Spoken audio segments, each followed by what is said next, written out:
अस्सलाम वालेकुम। आज हम जो रूम करने जा रहे हैं उसका नाम है एक्टिव रिकॉनेसेंस। तो चलिए शुरू करते हैं। टास्क 1 है इंट्रोडक्शन का। तो देखते हैं इंट्रोडक्शन में हमें क्या बताया गया है। हमने आज जो टूल मेनली पढ़ने हैं उनका नाम है ping, traceroute, telnet and netcat, short for NC. तो जैसे हम पिछला रूम कर चुके हैं जिसमें हम दूर दूर से सिर्फ टारगेट को देख रहे थे, सोशल मीडिया प्रोफाइल्स चेक कर रहे थे, उसकी कोई ऑनलाइन सब डोमेन्स अगर वेबसाइट की एग्जिस्ट करती हैं, कोई एम्प्लॉयज एग्जिस्ट करते हैं, तो वो सारी चीज़ें अगर हम देख रहे थे तो वो हमारा पैसिव रिकॉनेसेंस में आ रहा था, जिसमें हम टारगेट को इंगेज नहीं करते, इंटरेक्ट नहीं करते डायरेक्टली। बट अगर आप जैसे ये तस्वीर एक सेल्फ एक्सप्लेनेटरी है, अगर आप टारगेट को आप इंगेज करना शुरू कर दें, ये देखें कि फायरवॉल ऑन है या नहीं है, कौन कौन सी सब डोमेन्स एग्जिस्ट करती हैं, कंपनी के एम्प्लॉयज़ कौन कौन से हैं, उनकी फायरवॉल चल रही है या नहीं चल रही, नेटवर्क के ऊपर कुछ ओपन पोर्ट्स एग्जिस्ट करती हैं या नहीं करती। अगर आप ये सारा कुछ किसी टूल्स के जरिए चेक करना शुरू कर गए हैं तो इसका मतलब कि आपने एक्टिव रिकॉनेसेंस स्टार्ट कर दी है, और इसके लिए आपके पास साइंड लीगल ऑथराइजेशन होना चाहिए क्लाइंट की तरफ से। ठीक है जी। नेक्स्ट क्या है, अच्छा, अगर आप एक्टिव रिकॉनेसेंस कर रहे हैं तो आपकी जो भी एक्टिविटी है वो एक नॉर्मल यूज़र की तरह नज़र आनी चाहिए। जो अगर आप जिस भी क्लाइंट की कर रहे हैं, किसी भी अगर सर्वर की कर रहे हैं, वेबसाइट की कर रहे हैं, ठीक है, तो अब वेब सर्वर जो है ना वो लॉग्स मेंटेन कर रहा होता है कि कहाँ से रिक्वेस्ट आई, उसकी आईपी क्या थी, किस टाइम रिक्वेस्ट आई है, कितनी देर के लिए आई है। ठीक है, वेबसाइट तो नॉर्मल यूज़र भी इस्तेमाल करते हैं, तो कोशिश ये करें कि जब एक्टिव रिकॉनेसेंस कर रहे हो तो आपकी सारी रिक्वेस्ट जो है ना वो एक लेजिटिमेट यूज़र्स की तरह नजर आए। अदरवाइज जो है डिफेंडर या ब्लू टीम जो है वो अलार्म हो जाएगी और आपकी आईपी को ब्लॉक कर देगी। हम जो आज शुरू करेंगे, हम ब्राउज़र के जो बिल्ट इन टूल्स हैं पहले वहाँ से शुरू करेंगे, कुछ एक्सटेंशंस को देखेंगे और फिर ये टूल्स पढ़ेंगे। ठीक है, तो हम इसको कंप्लीटेड पे क्लिक करते हैं और चलिए हम सबसे पहला जो हमारा टास्क है वो है वेब ब्राउज़र वाला, उसके ऊपर क्लिक करते हैं, उसमें देखते हैं कि क्या चीज़ अवेलेबल है। ओके जी, सबसे पहली जो चीज़ है उसका नाम है डेवलपर टूल्स। डेवलपर टूल्स क्या होते हैं, आप यहाँ से सेटिंग्स में आके आप यहाँ से यहाँ पे क्लिक करें, इसके अलावा मोर टूल्स पे क्लिक करें, फिर देखें आपके पास यहाँ वेब डेवलपर टूल्स की एक चीज़ आ रही है। सबसे पहला जो एक्टिव रिकॉनेसेंस की चीज़ है वो आप यहाँ से इसको देख सकते हैं। दो तरह की पोर्ट्स जो हैं कॉमनली यूज़ होती हैं जिसके ऊपर वेबसाइट्स चलती हैं, 80 फॉर HTTP जो कि एक अनसिक्योर वर्जन है, and 443 for HTTPS। Browser by default ये दो पोर्ट्स के ऊपर ही वेब सर्वर को सर्च करने की कोशिश करता है। इसलिए अगर आपकी पोर्ट चेंज है जिसके ऊपर वेब सर्वर चल रहा है तो आपको एक्सप्लिसिटली कॉलन के बाद ये चीज़ मेंशन करना पड़ेगी। और वेब डेवलपर टूल जो है वो इस तरह के होते हैं, इससे हम कुकीज़ की डिटेल्स देख सकते हैं, जावास्क्रिप्ट की फाइलें जो हैं वो पढ़ सकते हैं। ठीक है, उनको व्यू भी कर सकते हैं, मॉडिफाई भी करके देख सकते हैं। ठीक है, तो ये सबसे पहला हमारा जो बेसिक चीज़ है वो है फायरफॉक्स या क्रोम जो भी है उसके अंदर डेवलपर टूल्स एग्जिस्ट करते हैं, उसकी मदद से आप वेबसाइट का एनालिसिस स्टार्ट करते हैं। ठीक है, जैसे आप देखें जी, ये इससे आपको पता चल गया कि कंटेंट सिक्योरिटी पॉलिसीज़ की सेट नहीं है या सेट है। कंसोल में आप ये चीज़ें आप यहाँ से चेक कर सकते हैं। ओके, तो अब आते हैं नीचे हम। ठीक है, इसके बाद इन्होंने जो ब्राउज़र होते हैं उसके अंदर फंक्शनैलिटी को मजीद ऐड ऑन करने के लिए कुछ एक्सटेंशंस होती हैं। 3 बड़ी कॉमन एक्सटेंशंस इन्होंने बताई हैं। एक है फॉक्सी प्रॉक्सी जो कि आपको फ़ौरन से प्रॉक्सी चेंज करने की फैसिलिटी प्रोवाइड करती है। ठीक है, अगर आप डायरेक्टली इंटरनेट तक जाना चाहते हो या किसी सेंटर में किसी प्रॉक्सी सर्वर के थ्रू इंटरनेट जाना चाहते हो, जैसे बर्फ सूट का हमने पीछे सारे के सारे रूम्स किए हैं, तो हम बर्फ की प्रॉक्सी ऑन करते थे और उसके जरिए हम ट्रैफिक को आगे फॉरवर्ड करते थे। ये एक काफ़ी कॉमन टूल है। उसके बाद जो दूसरा है वो है वेपलाइजर। जब आप किसी वेबसाइट की इन्फॉर्मेशन गैदरिंग कर रहे होते हो या फिर उसके जो कंपोनेंट्स हैं जिनकी मदद से वो वेबसाइट बनी है, अगर आपने वो चीज़ें फाइंड करनी है तो उसके लिए आप जो एक्सटेंशन इंस्टॉल करेंगे उसका नाम है वेपलाइजर। ये जी एक्सटेंशन है। ठीक है, और तीसरी जो एक्सटेंशन इन्होंने बताई है वो है यूज़र एजेंट स्विचर। अगर आप अपने आप को एनोनिमस रखना चाहते हैं, ठीक है, क्योंकि जब आपकी रिक्वेस्ट जाती है HTTP तो उसके अंदर एक यूज़र एजेंट के नाम से भी एक लाइन जारी होती है जो बताती है कि आप कौन से ब्राउज़र से, कौन से OS से, किस टाइम के ऊपर जो है रिक्वेस्ट को इनिशिएट कर रहे हैं। तो अगर आप चाहते हो कि आप अपनी रिक्वेस्ट में ये वैल्यू चेंज कर दें तो आप इसमें से डिफरेंट यूज़र एजेंट सेलेक्ट कर सकते हैं। जैसे इस वक्त मैं सफारी या क्रोम नहीं यूज़ कर रहा, फायरफॉक्स यूज़ कर रहा हूँ, बट अगर आप इसको सिलेक्ट करके इसको जो है स्टार्ट कर देंगे तो मेरा पास अप्लाई करूँगा तो ये वाला जो है फॉरवर्ड हो जाएगी मेरे पास चीज़। ठीक है, वेपलाइजर थोड़ा सा टाइम लेता है जी आइडेंटिफाई करने में कि कौन कौन सी इस वेबसाइट ने चीज़ें इस्तेमाल की गई हैं इसके अंदर। तो ये देखें, ये जब ट्राई हैकमी के ऊपर हमने रन किया तो इन्होंने बताया कि एनालिटिक्स के लिए ये टूल है, प्रोग्रामिंग लैंग्वेज इसकी Node.js है और इस तरह बाकी सारी चीज़ें, ताकि हम बड़ा स्पेसिफिक होकर इस वेबसाइट के ऊपर अपना नेक्स्ट प्रोसेस इनिशिएट कर सकें। ठीक है, तो browse to the following website and ensure that you have open your developer tools on the browser on your computer using the developer tools. Okay, कह रहे हैं कि इस वेबसाइट पे आके आप अपने डेवलपर टूल्स को ओपन करें। ठीक है, और using the developer tool figure out the total number of questions.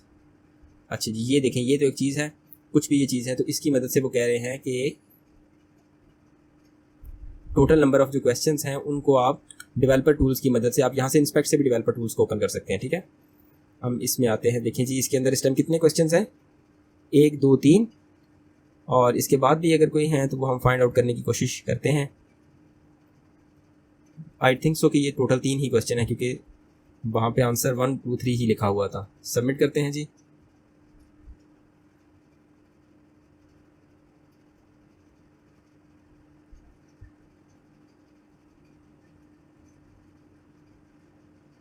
Submit के बटन पर क्लिक किया है बट सबमिट नहीं हुआ। Locate the JS file, escape back to the file and figure out the total number of question. अच्छा, JS की file में से क्वेश्चंस हमने देखने हैं, यहाँ पे सिर्फ शायद आंसर्स की चीज़ें ही लिखी हुई हैं।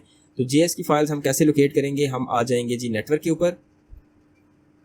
तो नेटवर्क के ऊपर आके जब आप पेज को रिफ़्रेश करोगे तो जो भी JS की फाइल्स लोड होती हैं वो हमें यहाँ पे नज़र आ जाएंगी। आप देखें जी, यहाँ पे एक फ़ाइल लोड हुई है जिसका नाम है script.js। तो ये फ़ाइल जी हमने यहाँ ओपन कर ली है, ठीक है। तो इससे हम कितने क्वेश्चंस हैं जी इसके अंदर, 8 क्वेश्चंस हैं, ठीक है। 8 क्वेश्चन इन टोटल हैं और उनके ये आंसर सिर्फ मतलब एक के लिहाज से उन्होंने 3 सेट किए थे। क्वेश्चन टोटल में 8 है। तो हम यहाँ वापस आके यहाँ 8 लिखते हैं और अब सबमिट करते हैं। सबमिट का बटन, हम इसे रिफ़्रेश कर लेते हैं पेज को।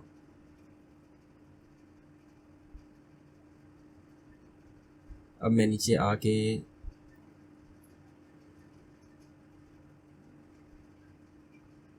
हमने यहाँ पर 8 लिखना है। अब सबमिट करते हैं तो ये सबमिट हो चुका है। अब जो सबसे पहली चीज़ है वो है पिंग की कमांड, ठीक है। इसके लिए मशीन है, सबसे पहले हम मशीन स्टार्ट कर लेते हैं और इनको मैं बंद करके इसके बाद मैं ट्राई हैकमी के नेटवर्क के साथ पहले कनेक्ट कर लेता हूँ /access करके, ठीक है। यहाँ से मैं अपनी जो VPN की फ़ाइल है सबसे पहले वो डाउनलोड करूँगा। तो मैं अपनी कॉन्फ़िगरेशन फ़ाइल डाउनलोड करता हूँ, ये सेव हो जाएगी, ठीक है। ये फ़ाइल डाउनलोड हो गई। तो टर्मिनल में आके मुझे इसके साथ कनेक्ट करना है sudo open VPN और फाइल का नाम, पासवर्ड प्रोवाइड करेंगे। इनिशियलाइजेशन सीक्वेंस कंप्लीट हो गया। अब वेबसाइट में आके चेक कर लेते हैं, इसे रिफ़्रेश करते हैं। ओके, स्टिल नॉट कनेक्टेड, ठीक है जी। अब हम कनेक्ट हो चुके हैं इसकी मशीन के साथ।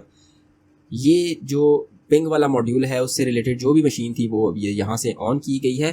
तो तब तक हम पिंग को पढ़ते हैं। आफ्टर 16 सेकंड्स हमें पता लग जाएगा कि ये IP क्या है। पिंग जो है नाम ये किससे जो ओरिजिनेट हुआ है, पिंग पोंग गेम से, जिसमें आप क्या करते हो कि आप बॉल सेंड करते हो दूसरे जो आपका प्लेयर होता है और वो आप वापस उस बॉल को आपकी तरफ सेंड करता है। तो इस तरीके से यही चीज़ नेटवर्क कनेक्टिविटी में भी चेक की गई कि अगर 2 डिवाइसेस को आप कनेक्ट करते हो तो आप एक पैकेट सेंड करते हो नेटवर्क के ऊपर दूसरी मशीन तक।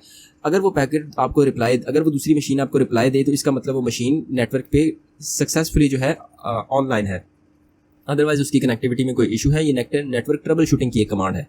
अगर आपको एक मतलब मोर स्पेसिफिक डेफिनेशन चाहिए तो उसमें फिर ये होता है कि ICMP का प्रोटोकॉल होता है जिसके ऊपर पिंग काम कर रही होती है।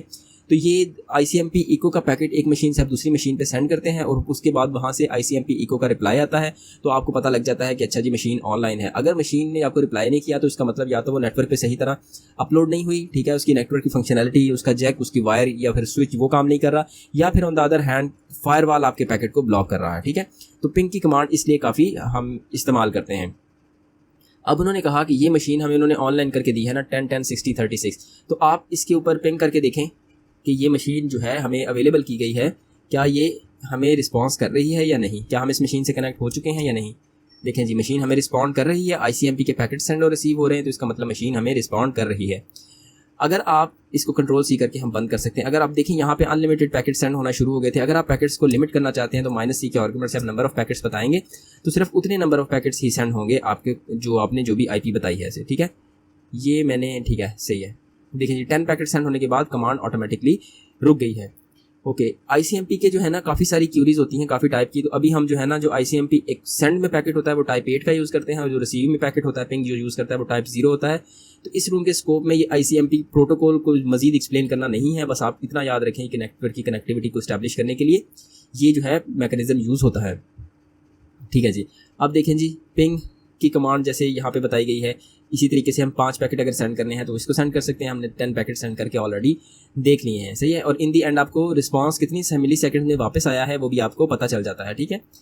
ओके, देखिए 5 पैकेट सेंड करते हैं, 5 रिप्लाई आते हैं और ऑन एवरेज हमें जो टाइम मिल रहा है वो ये हमारा टाइम है, राउंड ट्रिप टाइम, जाने से वापस आने का, ठीक है जी। अब क्या करें जी, अब कहते हैं कि कंसीडर करें कि हमने टारगेट की जो मशीन है वो क्लोज कर दी है। तो हमें जो अब रिप्लाई आएगा ना वो इस तरह का आएगा कि डेस्टिनेशन होस्ट अनरीचेबल। मैं किसी रैंडम सी IP को ये काम करके देखता हूँ, मैं इस पे करता हूँ, ठीक है। इस पे अगर मैं पैकेट सेंड करूँगा तो मुझे या तो कोई जवाब नहीं आएगा, ठीक है। देखें जी, ये वाला कोई जवाब अभी फिलहाल नहीं आ रहा, या फिर एक जो है पॉसिबल आंसर उसमें होता है कि डेस्टिनेशन जो है उधर पैकेट सेंड किए जा रहे हैं बट पैकेट का रिप्लाई नहीं आ रहा।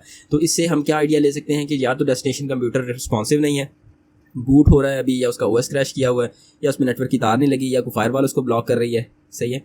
और इसके अलावा विंडोज़ की जो फायरवॉल होती है वो बाय डिफ़ॉल्ट ब्लॉक करती है, या फिर आपका सिस्टम नेटवर्क से अनप्लग्ड है। Which option would you use to set the size of data carried by ICMP echo request.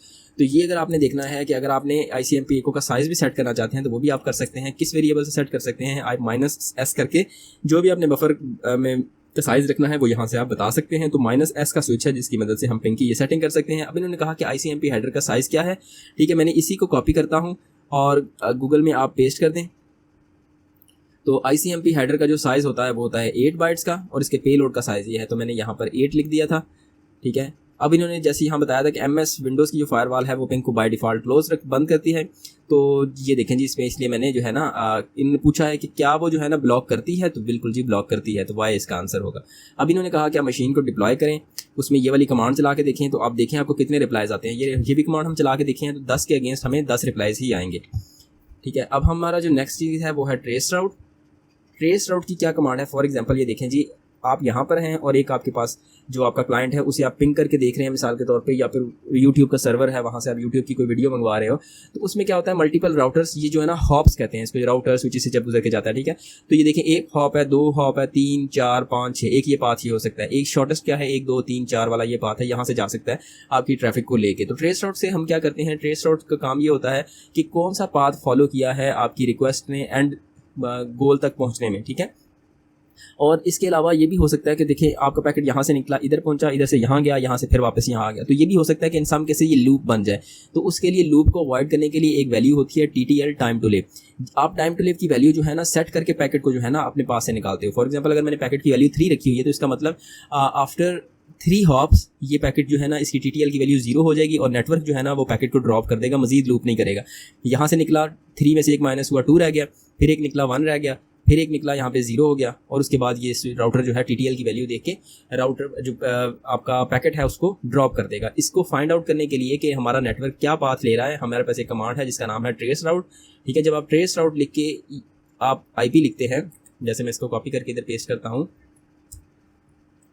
Ctrl L से क्लियर हो गया, ठीक है। तो देखें जी, इसने हमें जो रूट बताया है इस तक पहुंचने का, वो ये हमारे पास रूट नज़र आ रहा है। इसने एक हॉप जो है ना, अच्छा देखिए इसने ये भी बता रहा है कि 30 हॉप से मैक्सिमम जहां से हम ये, अगर 30 हॉप में से ना पहुंचा तो ये पैकेट ड्रॉप कर दिया जाएगा। तो ये हमारे पास एक हॉप से गुजर के यहाँ तक पहुँच चुका है।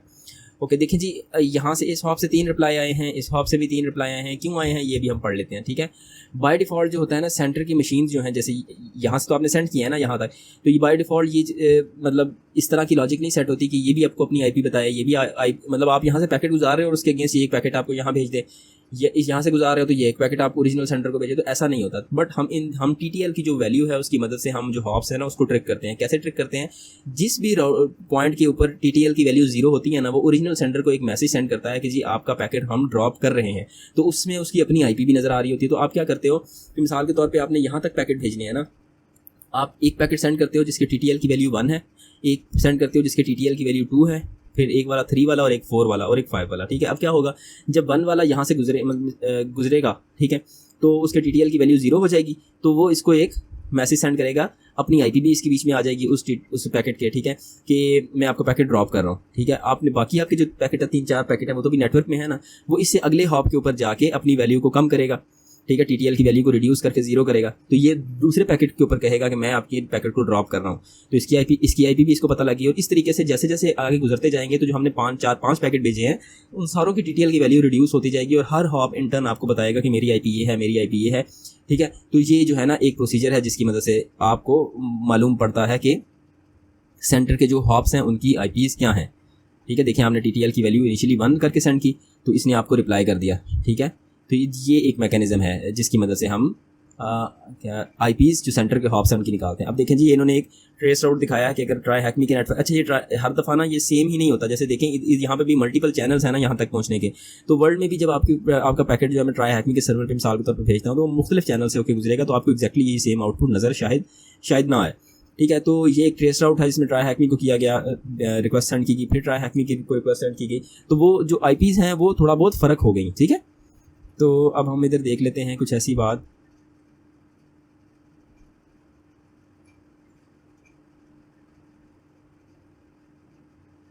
देखें जी, ये कह रहे हैं कि अगर आप इसको एनालाइज करें ना तो हमारे पास 14 लाइंस आई हैं, सारी नंबर्ड लाइन है।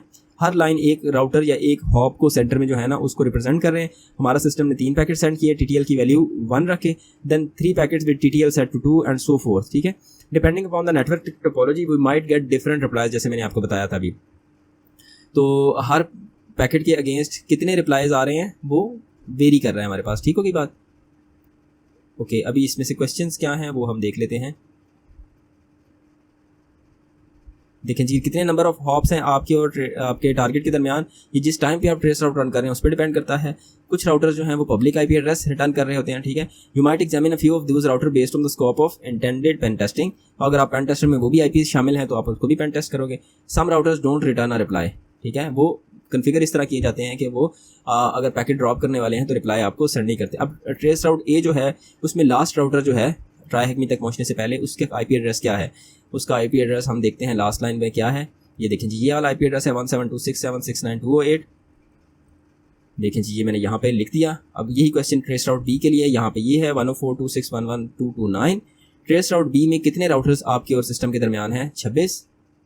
और इसके बाद क्या है, आपको कहा गया है कि आप ट्रेस राउट करें अपने टारगेट में, और यहाँ पे आपके पास कितना रिस्पॉन्स आया था? 2। ठीक है, तो ये अगेन डिपेंड्स कि कब आप रन कर रहे हैं। हिंट में क्या लिखा है इन्होंने ऐसी बात, अगर ट्रेस राउट इंस्टॉल नहीं है तो आप उसको इंस्टॉल कर लें। अब आते हैं हम टेलनेट की तरफ। टेलनेट की यूटिलिटी क्या करती है, इसको हम एब्रीविएट करते हैं टेली टाइप नेटवर्क से। ये 1969 में इसको बनाया गया ताकि हम सिस्टम्स को रिमोटली मैनेज कर सकें। आप समझें कि अभी भी आप जो है रिमोट डेस्कटॉप कंप्यूटर्स का ले लेते हैं और रिमोटली सिस्टम्स को मैनेज करते हैं। तो this was the first effort कि जो है ना CLI बेस्ड रिमोट एडमिनिस्ट्रेशन जो सिस्टम्स की जाती थी वो टेलनेट की मदद से की जाती थी। Right now it is not use mainly, जहाँ पे security is the main concern वहाँ पे SSH को यूज़ करके रिमोटली सिस्टम्स को मैनेज किया जाता है, बट इसकी अपनी इंडस्ट्री में एक सिग्निफिकेंस है। सो ये उस तरीके से अभी ऑब्सोलीट नहीं हुआ। तो टेलनेट में आप क्या करते हो, टेलनेट आप लिखते हैं, उसके बाद जिस मशीन में आप इंटरेस्टेड हैं वो बताते हो, और उसके बाद आप पोर्ट नंबर बताते हैं। ठीक है, जैसे अभी हमारे पास ये है ना IP है, तो मैं देखता हूँ इसके ऊपर कोई वेब सर्वर चल रहा है या नहीं। देखें जी, ये एक वेबसाइट है, सिंपल सी वेबसाइट है जो इसके ऊपर चल रही है पोर्ट 80 के ऊपर और इस IP के ऊपर। अब आपको क्या कहा गया है कि आप ऐसा करो कि आप लिखें टेलनेट और फिर आप बताएं जी IP, और उसके बाद हमने बतानी है पोर्ट नंबर इस जो है वेब सर्वर से कनेक्ट करने के लिए, इस वेबसाइट से पोर्ट 80 पे कनेक्ट करने के लिए। ठीक है, ओके, टेलनेट की स्पेलिंग गलत है जी, टेलीनेट नहीं है, इट्स टेलनेट। तो अब ये इसने कनेक्ट करने की कोशिश की है यहाँ पे, सही है। अब हमें ना इसे बताना है कि कौन सी रिक्वेस्ट आपने यहाँ पे सेंड करनी है। तो we are interested in a get request, और हमें जो मेन रिसोर्स है वही रिक्वायर्ड है, जैसे स्लैश का मतलब होता है होम पेज, और उसके बाद मैं HTTP का प्रोटोकॉल अगर मैं 1 यूज़ करना चाहता हूँ, 1.0 यूज़ करना चाहता हूँ तो वो मैं यहाँ पे मेंशन करूँगा। ठीक है, उसके बाद वो आपको बताते हैं कि हु आर यू, आपको अपना होस्ट भी मेंशन करना है। तो मैं यहाँ पे टेलनेट लिख दूँ, कुछ भी लिख दूँ, तो मुझे होस्ट की वैल्यू को फिल आउट करना है। तो अगेंस्ट दिस अभी हम देखते हैं कि ये वैल्यूज हमने लिख दी। We also specified the remote server we want to connect where get a valid response instead of error, you need to input some value for the host and hit enter twice. ठीक है, तो ये देखें जी, हमने जो है enter press कर दिया था।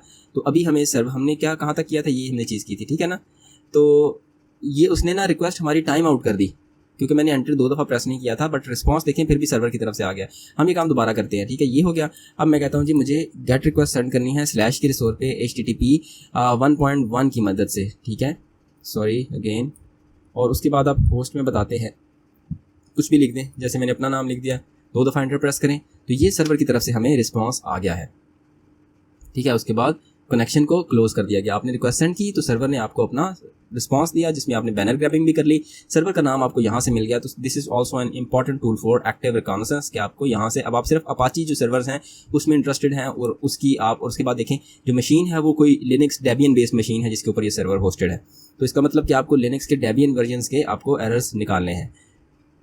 ओके, आपको कहा गया है कि आप टेलनेट से कनेक्ट करें। रनिंग सर्वर कौन सा है जी, हमने देख लिया अपाची सर्वर चल रहा था। अपाची सर्वर का वर्जन कौन सा था वो हम दोबारा देख लेते हैं। अपाची सर्वर का वर्जन है 2.4.10, तो वो हम लिखेंगे, सबमिट के बटन पर क्लिक कर दें, और ये हमने टेलनेट का काम मुकम्मल कर लिया। अब आते हैं हम नेटकैट के ऊपर। तो इसका मतलब कि हमें ये मशीन क्लोज करके नेटकैट की मशीन को ऑन करना है। नेटकैट जो है उससे क्या होता है, आप दो मशीन्स को कनेक्ट करके अगर आप कुछ डाटा सेंड या रिसीव करना चाहते हैं तो वो आप कर सकते हैं, ठीक है। ये बोथ TCP और UDP को सपोर्ट कर रहा होता है, सही है। इसमें एक side as a server act करती है और दूसरी side as a listener act करती है। तो आप पहले एक सर्वर बनाते हो और उसके बाद उस सर्वर को एक पोर्ट के ऊपर होस्ट कर देते हैं, उसके बाद दूसरी साइड से आप उस सर्वर को कनेक्ट करने की कोशिश करते हैं from the client and with the different command. तो अगर वो दोनों कनेक्ट हो जाते हैं तो अगर फिर आप बेशक उसमें से रिमोट एक्सेस दे दें, इट्स अप टू यू। बेशक आप जो है उससे रिमोटली बैनर ग्रैबिंग कर लें। दूसरी साइड पे जो अभी हम देखेंगे एक्टिव रिकॉग्निसेंस में भी हम यही करना चाह रहे हैं, जो टेलनेट से किया है वो हम नेटकैट से भी कर सकते हैं। इसको हम स्विस आर्मी नाइफ कहते हैं। It can be use for multiple purposes. इसके अलावा अगर आपको दूसरे सिस्टम के ऊपर कुछ पोर्ट्स रनिंग स्टेट में नजर आती हैं तो आप उन पोर्ट से कनेक्ट करके देखो, ठीक है, कि वो आपको क्या इन रिटर्न चीज़ प्रोवाइड करती हैं। बैनर, अगर आपको सॉफ्टवेयर है तो क्या उसका बैनर प्रोवाइड करते हैं, उससे आप उसकी इन्फॉर्मेशन गैदरिंग की कोशिश करें, ठीक है। तो देखिए जो भी प्रोटोकॉल्स होते हैं ना वो कुछ हैंड शेकिंग मैकेनिज्म्स को फॉलो कर रहे होते हैं। जैसे TCP का प्रोटोकॉल किसी खास हैंड शेक मैकेनिज्म को फॉलो करता है, इसी तरह HTTP का they expect something from you and they send some data back to you, ठीक है। तो इस तरह का कोई टूल होना चाहिए था कि जो किसी भी प्रोटोकॉल के साथ कनेक्ट हो जाए और उसके हैंड शेक मैकेनिज्म को आप मैनुअली मतलब फॉलो कर सकें, कनेक्ट कर सकें, ठीक है। तो ये हम अभी करने जा रहे हैं। तो सबसे पहला टास्क तो ये है कि हम इसको पिंग करके देखते हैं कि मशीन ऑन हुई है या नहीं हुई। इसे पिंग करते हैं, ठीक है जी, मशीन ने हमें रिस्पॉन्ड कर दिया है। अभी देखते हैं इसके ऊपर कोई वेबसाइट चल रही है। जी बिल्कुल, इसके ऊपर एक इंजन की वेबसाइट चल रही है, डेबियन बेस्ड इंजन वेबसाइट चल रही है। तो अब हमें क्या करना है, हम नेटकैट करते हैं, IP बताते हैं इसमें और पोर्ट नंबर बताते हैं। तो आप नेटकैट करके देखें तो हमें क्या रिस्पॉन्स आता है सर्वर की तरफ से। Same again we have to tell कि हम गेट स्लैश का रिसोर्स चाहिए, HTTP/1.1 वी आर इंटरेस्टेड इन, और उसके बाद होस्ट में आप कुछ भी अगेन लिख दो। जैसे अभी नेटकैट लिखा था, मैं नेटकैट हमाद इकट्ठा लिख देता हूँ। आई डोंट नो कि स्पेस को इशू करती है या नहीं। 2 दफ़ा एंटर प्रेस किया तो सेम हमें यही वाला रिसोर्स हमारे टर्मिनल पे भी रिटर्न कर दिया गया, सही है। और you might need to press shift enter after the get line, okay. So ये इसके अगेंस्ट हमें ये रिस्पांस जो सर्वर ने दिया था वो आ गया है। अभी हम इसको ऐसे करके अगर मैं एक चीज़ और टेस्ट करूँ और होस्ट में नो शिफ्ट एंटर का कोई इसमें मकसद नहीं है, आपको डबल एंटर प्रेस करना है और उससे आपके पास जो भी चीज़ है वो आ जाएगी और इसके अलावा जो भी हेडर है वो हमें रिटर्न हो जाएगा। तो ये देखें इंजन का सर्वर 1.6.2 चल रहा है। तो थ्रू दिस हमने बैनर ग्रैबिंग भी कर ली है, ठीक है। तो ये देखें जी, ये हमारे पास इसका वर्जन हमें पता चल गया है। अगर आप चाहते हैं कि आप जो है एक लिसनर और एक क्लाइंट क्रिएट करना चाहते हैं तो उसका भी मैकेनिज्म बड़ा सिंपल सा है। आपको क्या करना है, आपको लिखना है नेटकैट -NLVP। आप इकट्ठे स्विच सारे लिख दें, ठीक है। N का मतलब है कि DNS रेजोल्यूशन नहीं करनी, L का मतलब है लिसनर क्रिएट करना है, वर्बॉस का मतलब है कि जो भी हो रहा है मुझे उसकी इन्फॉर्मेशन यहाँ चाहिए, और उसके बाद then you have to specify some port number. For example मैं यहाँ पे पोर्ट नंबर लिख देता हूँ 8787। अब यहाँ पे देखें ये 8787 पे लिसन करना स्टार्ट हो गया है। तो मैं दूसरी एक टैब ओपन करता हूँ यहाँ से, और इस मशीन की IP क्या है, तो मैं अगर इसको लोकल होस्ट से भी कनेक्ट, लोकल होस्ट वाली जो IP है उससे भी कनेक्ट कर सकता हूँ। जैसे मैं कहता हूँ कि 127.0.0.18787, ठीक है। तो ये भी किया जा सकता है। तो ये देखें यहाँ से कनेक्टेड हो गया है लोकल होस्ट की एक पोर्ट से दूसरी पोर्ट के जरिए। तो अगर मैं यहाँ से कोई डाटा सेंड करता हूँ तो आई एम श्योर कि वो डाटा मुझे दूसरे टर्मिनल पे मिल सकता है। तो इन द सेम वे अगर आप 2 डिफरेंट मशीन्स पे काम कर रहे हैं तो एक साइड पे आप लिसनर क्रिएट कर दें just by writing the NLVP with the port number, and on the other side you will have to write the machines IP जिस पे लिसनर चल रहा है और उसके बाद पोर्ट नंबर जिसके ऊपर लिसनर होस्टेड है, ठीक है। तो ये these are the switches that I have used just now, okay. और देखें आप अगर LNVP लिख दें, VNLP लिख दें, स्विचेस को अलग-अलग करके लिख दें, it's all up to you, जैसा भी आप चाह रहे होते हैं, ठीक है। बट नेटकैट इज डिजाइंड कि अगर आपने इकट्ठे स्विच लिखने हैं तो सारे उसमें इकट्ठी इन्फॉर्मेशन आप सेंड कर सकते हैं। अब आपको कहा गया है कि जो मशीन ऑन है उसकी पोर्ट नंबर 21 से कनेक्ट करके देखें, ठीक है। तो मैं क्या करूँगा, मैं इसको करता हूँ बंद। तो मैं करता हूँ NC IP बताएंगे और उसके बाद मैं पोर्ट नंबर 21 से कनेक्ट करने की कोशिश करता हूं। तो दूसरी साइड पे एक FTP का सर्वर रनिंग स्टेट में है, और यहाँ से हमें क्या कहा है कि जो सर्वर रनिंग में है उसका वर्जन क्या है। The version of the server is 6.4। तो ये हम यहाँ 6.4 और debra2.thm local FTP server version 6.4, OpenBSD Linux FTPD 0.17। और नाउ आई एम कंफ्यूज कि ये वर्जन है या ये वर्जन है, बट अगेन इट्स 0.17 बिकॉज यहाँ पे 3 आइटम्स एक्सपेक्टेड हैं। तो if they are talking about FTPD तो यही राइट आंसर होगा। So putting it all together हमने आज क्या क्या पढ़ा। सबसे पहले हमने पिंग को देखा। पिंग में अगर आप लिनक्स या मैक पे रन कर रहे हो तो आप -C के स्विच से जो है जितने नंबर ऑफ पैकेट सेंड करना चाहते हैं वो कर सकते हो। This is the network connectivity checking utility, और ये विंडोज़ और लिनक्स दोनों में अवेलेबल है और मैक में भी अवेलेबल है। Then the next thing is trace route to identify के थ्रू विच हॉप्स या राउटर या IP एड्रेसेस आपकी रिक्वेस्ट जो है वो टारगेट मशीन तक जाती है और वहाँ से वापस आती है। अगेन लिनक्स में ट्रेस राउट होता है और विंडोज़ में ट्रेसेट की कमांड है। Both works in the same way. The next thing is the telnet. Telnet में आपने क्या किया था, आप सिंपली बताते हैं जी IP और उसके बाद पोर्ट नंबर उससे कनेक्ट कर लेते हैं। नेटकैट एक स्विस आर्मी नाइफ है जो मल्टीपल पर्पजेस को सर्व करती है, और अभी हमने एक क्लाइंट, एक लिसनर और एक जो दूसरा क्लाइंट है उसकी मदद से उसे कनेक्ट किया, डाटा भी कुछ एक्सचेंज किया, उसके बाद हमने पोर्ट नंबर 21 के साथ भी कनेक्ट करके देखा। तो ये जो मेन चीज़ें थी ये हमने कर ली हैं। तो ये क्या है जी, we recommend walking an application, ठीक है। तो ये कोर रूम है जिसकी तरफ ये रिकमेंड कर रहे हैं। Ensure that you have gained mastery over the different basic yet essentials tool we present in this room before moving on to more sophisticated tools. So hopefully आपको ये सारी चीज़ें समझ आ गई होंगी। तो मैंने कोशिश की है कि आपको प्रैक्टिकली सारा कुछ शो करा दूँ। So this is all from my side. Inshallah we'll meet in the next lecture. Till then, jazakumullahu khair. Allah Hafiz.